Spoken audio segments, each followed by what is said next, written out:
some more of this high production value videos from a phone sitting on a desk. Woo! Awesome. As usual, I'm drinking me a cup of coffee because it's in the morning. And I can't take my walk because it looks like a muggy, overcast hellscape out there. We're gonna pass. Alright, so we had a player death in my last campaign. Well, not last night's game. I run 2 campaigns. And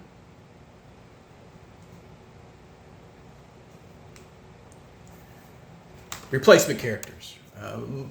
Arbitrarily, a lot of people just do half the level or X. And a few other games I play in, it's just screw you, bud. First level every time. Creates a death loop.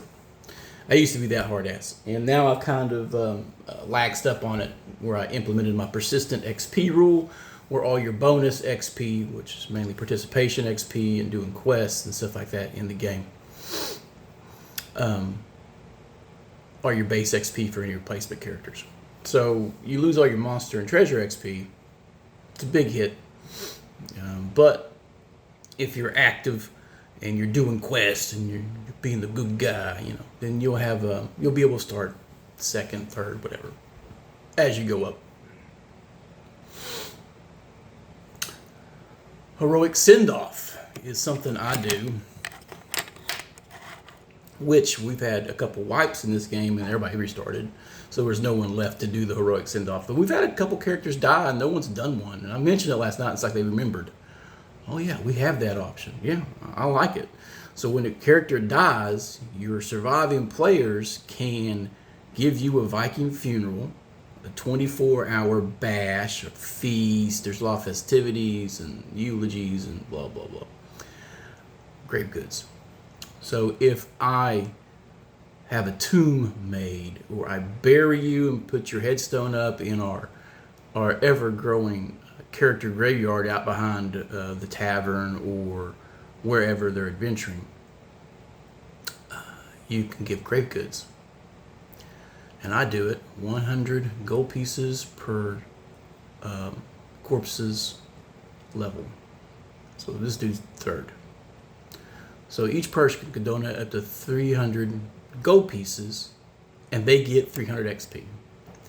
It is an incentive for them to take care of the fallen. Otherwise, some parties will leave your corpse rotting in a dungeon, stripped of items and your boots, and you will lay there and rot in the dungeon and become a skeleton eventually, or food for the giant rats. I've had players use dead party members' body parts to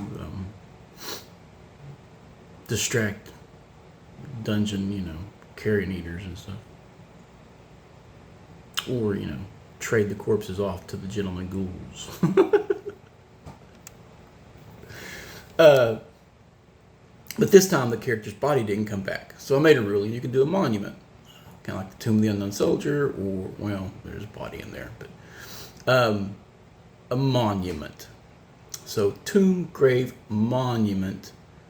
And some of the NPCs are going to pitch in, because I rolled good on their reaction rolls. What would they do? That since Axios was an actual benefactor of the area, and he was much liked by his retainers. He's the one that had a work crew that did all the cleaning, so he hired the janitors and miners and masons. They were building a monument to the dead they were finding in the dungeon of the former dwarven occupants. So he was already doing that for the dead. And I was giving him, did I even, yeah, I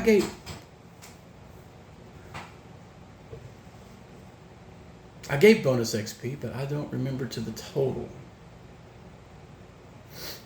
I'll have to read through the thread, see if I actually did that, or I intended to and forgot, because that would be more persistent XP to start his new character.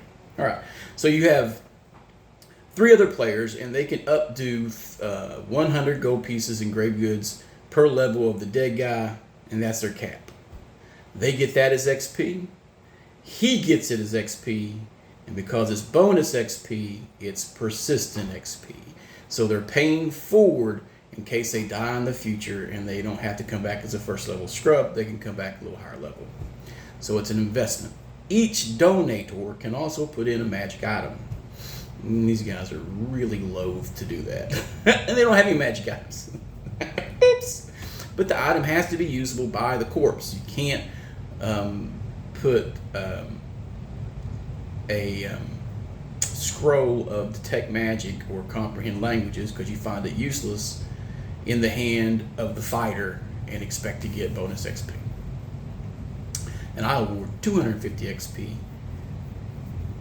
per temporary magic item. So a potion, scroll, and up to 1,000 XP for a permanent magic item. So if you lay your buddy to rest with his magical sword, that's 1,000 XP for the donator and the receiver. Now there's 3 people donating, 300, 300, 300. So they get 300 XP apiece, turns into persistent XP. That guy gets 900. Makes up for the loss of all the monster and treasure XP. And he gets to start at a slightly higher level.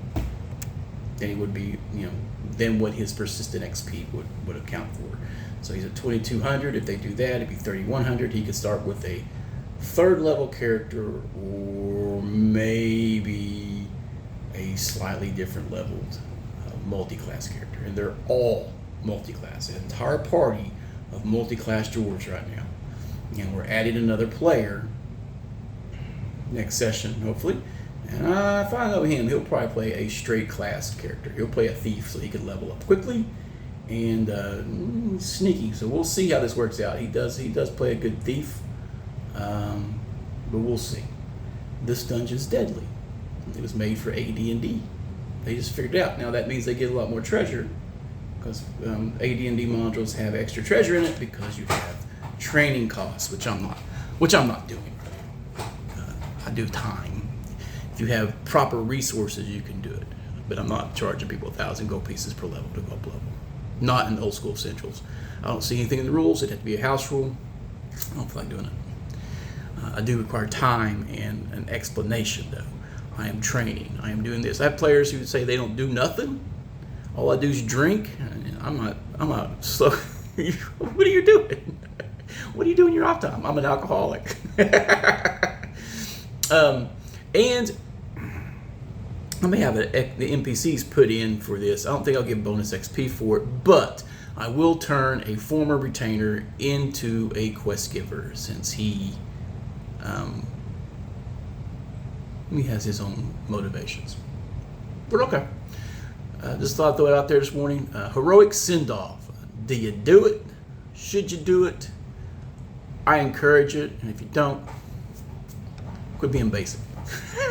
Later, guys.